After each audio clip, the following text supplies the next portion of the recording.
le monde du cinéma ne l'oublie pas. Et son clan non plus. Robin Williams, acteur à la carrière culte, Good Morning Vietnam, Le Cercle des Poètes Disparus, Madame Doubtfire, Jumanji, Will Hunting,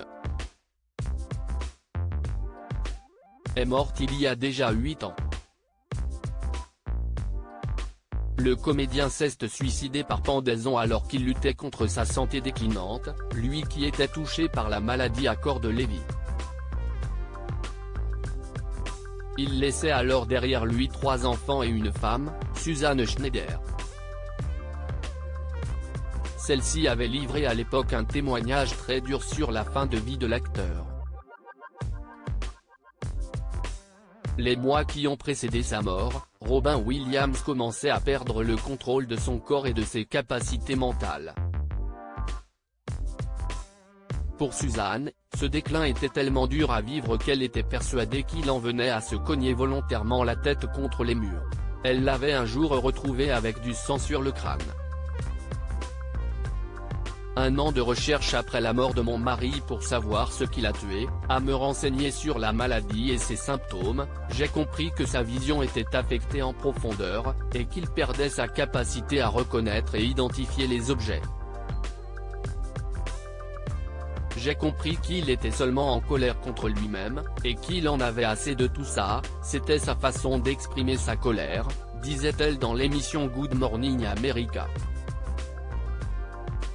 Alors que les médecins avaient proposé à l'acteur de l'hospitaliser, il avait catégoriquement refusé. Malheureusement, Robin Williams vivait alors avec ses démons sans aide véritable.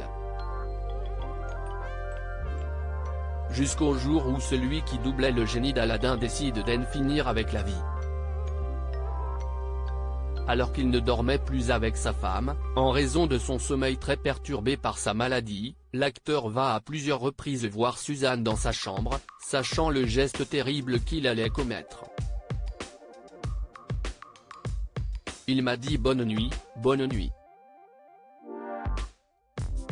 Ce sont ses derniers mots, se souvenait-elle. Le matin, l'assistante du comédien n'ayant pas eu de nouvelles de lui appelle Suzanne, qui comprend immédiatement. C'est à ce moment-là que j'ai compris qu'il s'était passé quelque chose d'horrible. Je voulais seulement le voir une dernière fois, et j'ai pu le faire. Je me suis dit mon Dieu Robin, que vas-tu faire, relatait la veuve du comédien.